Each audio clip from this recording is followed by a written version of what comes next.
ये आकाशवाणी रायपुर है। छत्तीसगढ़ी समाचार बुलेटिन के संग धर्मेंद्र दुबे के जय जोहार। आज के प्रमुख समाचार। छत्तीसगढ़ सर्व विभागीय संविदा कर्मचारी मन के 1 महीना ले चलत हड़ताल आज सिरागे। अपन मांग ल लेके प्रदेश के करीबन 45,000 संविदा कर्मी मन हड़ताल में होइन शामिल। भारतीय जनता पार्टी के कोर ग्रुप के बैठका आज रायपुर स्थित प्रदेश भाजपा कार्यालय में हुई। 1,000 ले ज्यादा लोगन मन ह भाजपा के लिन सदस्यता और प्रदेश में अवैया विधानसभा चुनाई ल देखत आज ले एकीकृत मतदाता सूची के प्रारंभिक प्रकाशन के विशेष संक्षिप्त पुनरीक्षण के काम शुरू। अब समाचार विस्तार ले। छत्तीसगढ़ सर्व विभागीय संविदा कर्मचारी मन के 1 महीना ले चलत हड़ताल आज सिरागे। ये कर्मचारी मन पाछू 3 जुलाई ले नियमितीकरण के मांग ल लेके रायपुर के माना स्थित तूता के धरना वाले जगह में अनिश्चितकालीन हड़ताल में बैठे रहीन। राज्य शासन ले मिले आश्वासन के बाद संविदा कर्मी मन हड़ताल ला खत्म करके काम में लौटे के फैसला ले है। जानवा के मुताबिक अपन मांग ल लेके प्रदेश के करीबन 45,000 संविदा कर्मचारी मन हड़ताल में बैठे रहीन। राज्य सरकार प्रदेश के सरकारी कर्मचारी मन के 4% के उपराहा महंगाई भत्ता दे के आदेश जारी कर दे है। अब एक कर्मचारी मन ला 1 जुलाई ले 42% महंगाई भत्ता मिलही। जानवा के मुताबिक 7वां वेतनमान के तहत 4% महंगाई भत्ता बढ़ाए गए है। 6वां वेतनमान के तहत अब सरकारी कर्मचारी मन ला 221% महंगाई भत्ता मिलही। मुख्यमंत्री आज रायपुर ले वीडियो कॉन्फ्रेंसिंग के माध्यम ले 7 जिला मन के 35,000 ले ज्यादा चिटफंड कंपनी के पीड़ित निवेशक मन ला 4 करोड़ 13 लाख रुपया ले ज्यादा के पैसा लौटाइन। इमा रायपुर, बिलासपुर, राजनांदगांव, धमतरी, मनेन्द्रगढ़, कोरिया और मोहला, मानपुर, अंबागढ़ चौकी जिला के निवेशक मन शामिल है। जानवा के मुताबिक मुख्यमंत्री के निर्देश में अब तक राज्य के 81,000 ले ज्यादा पीड़ित निवेशक मन ला करीबन 38 करोड़ रुपया के राशि लौटाए जा चुके हैं। ये मामला में 208 चिटफंड कंपनी के खिलाफ 462 प्रकरण दर्ज करे गए हैं। प्रदेश में अवैया विधानसभा चुनाई ल देखत आज ले एकीकृत मतदाता सूची के प्रारंभिक प्रकाशन के विशेष संक्षिप्त पुनरीक्षण के काम शुरू हो गए हैं। 31 अगस्त तक चलैया एक कार्यक्रम में नवा वोटर मन के नाम जोड़े जाही और सुधारे के काम घलो करे जाही। इति खराब मौसम के सेती रायपुर में आज हुवैया वाकेथन स्थगित कर दे गए है। इति मुंगेली जिला में आज मतदाता जागरूकता पर वाकेथान राखे गिस, जेमा युवा, दिव्यांग और थर्ड जेंडर के संगे संग कतकोन लोगन मन भाग लीन। उन्हें कोरिया जिला में जिला निर्वाचन अधिकारी विनय कुमार लंगेह आम मतदाता और नवा युवा मतदाता मन ला मतदान कोती जागरूक करे बर मोटरसाइकिल रैली ला हरा झंडा दिखा के रवाना करीन। भारतीय जनता पार्टी के कोर ग्रुप के बैठका आज रायपुर स्थित प्रदेश भाजपा कार्यालय में परिसर में हुई। बैठका में पार्टी के राष्ट्रीय संगठन महामंत्री बीएल संतोष, प्रदेश प्रभारी ओम माथुर, सह-प्रभारी नितिन नवीन, प्रदेश अध्यक्ष अरुण साव, राष्ट्रीय उपाध्यक्ष लता उसेंडी, क्षेत्रीय संगठन महामंत्री अजय जामवाल के संगे संग नेता प्रतिपक्ष नारायण चंदेल, पूर्व अध्यक्ष विष्णुदेव साय और बड़का पदाधिकारी मन शामिल हुए हैं। एकर पहली प्रदेश प्रभारी ओम माथुर, सह प्रभारी नितिन नवीन, प्रदेश अध्यक्ष अरुण साव के अगुवाई में आज 1,000 से ज्यादा लोगन मन भाजपा के सदस्यता लीन। एमा पूर्व महापौर ओम प्रकाश देवांगन, 5 जिन पार्षद के संगे संग पिछड़ा वर्ग और आने समाज के बड़का नेता मन घलो शामिल हुईन। उन्हें पूर्व शिक्षा अधिकारी जीआर चंद्राकर घलो भाजपा में शामिल हो है। प्रदेश के मुख्यमंत्री प्रधानमंत्री नरेंद्र मोदी ला चिट्ठी लिख के प्रदेश में प्रधानमंत्री आवास योजना में प्रतीक्षा सूची के बाँचे आवास पर लक्ष्य आवंटित करे के विनती करे है। मुख्यमंत्री एक संग प्रधानमंत्री ले प्रदेश में आवास प्लस के करीबन 8,20,000 हितग्राही मन परिवार मन भर घलो लक्ष्य आवंटित करे के विनती करे है। मुख्यमंत्री प्रधानमंत्री ले कहे है कि बाँचे आवास मन के संगे संग राज्य ला आवास प्लस के घलो लक्ष्य दे जाए। छत्तीसगढ़ी समाचार बुलेटिन आप मन आकाशवाणी रायपुर ले सुनत हो।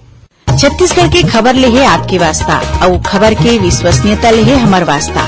आकाशवाणी समाचार रायपुर के प्रादेशिक समाचार बुलेटिन के संगे संग हमार समसामयिक कार्यक्रम आप रेडियो के संग अपन मोबाइल में घलो सुन सकत हो। आकाशवाणी समाचार फेसबुक, ट्विटर और यूट्यूब में घलो हावय। हमार फेसबुक पेज हरे Chhattisgarh news on AIR, Twitter handle CGAIR news और हमार यूट्यूब चैनल हरे छत्तीसगढ़ AIR न्यूज। तो अब रेडियो के संगे संग आपके मोबाइल के माध्यम ले हम आप तक पहुंचत हन। छत्तीसगढ़ के हर खबर पर सुनत रहो आकाशवाणी समाचार। अब आगू बढ़ो बाँचे समाचार को थी।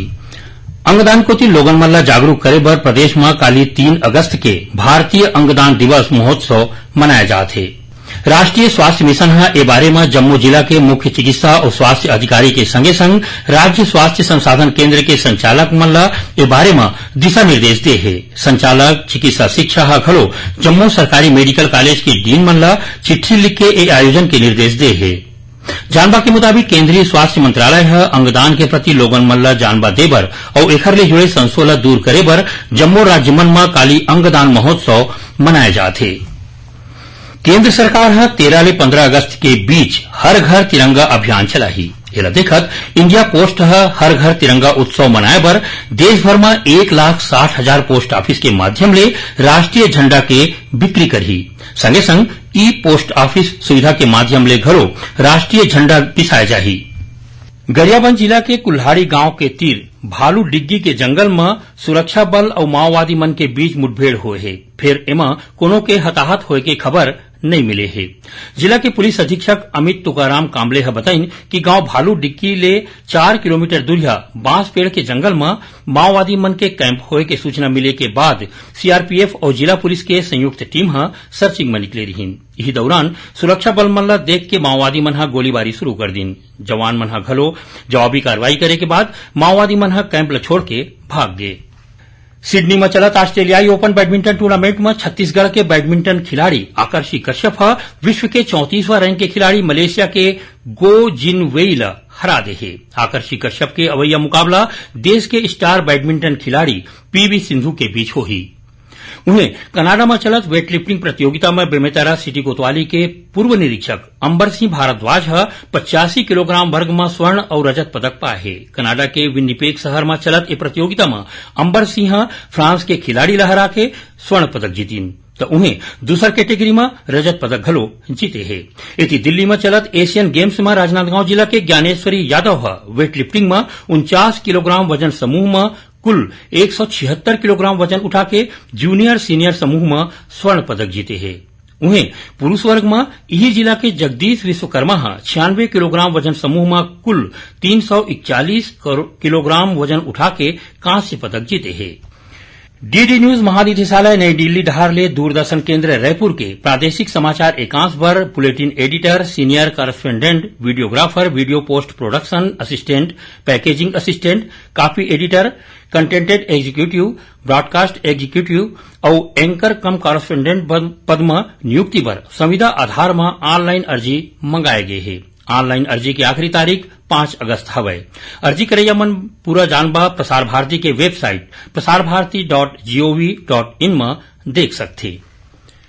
मौसम विभाग हवैया 12 घंटा के दौरान रायगढ़, कोरबा और सरगुजा जिला के 1-2 जगह में अति भारी वर्षा होने की चेतावनी दे है। उन्हें कोरिया, सूरजपुर, जसपुर, बलरामपुर, पेंड्रा, मुंगेली, बिलासपुर, जांजगीर, रायपुर और बलौदाबाजार जिला मन के 1-2 जगह में भारी वर्षा होने की संभावना जताया है। विभाग दुर्ग, बेमेतरा, कबीरधाम, महासमुंद और राजनांदगांव जिला में घलो बने वर्षा होने की संभावना जताया है। इति राजधानी रायपुर के संगे संग प्रदेश के कतकोन जिला मन में आज बिहानिया ले हल्का ले तेज वर्षा हुआ थे।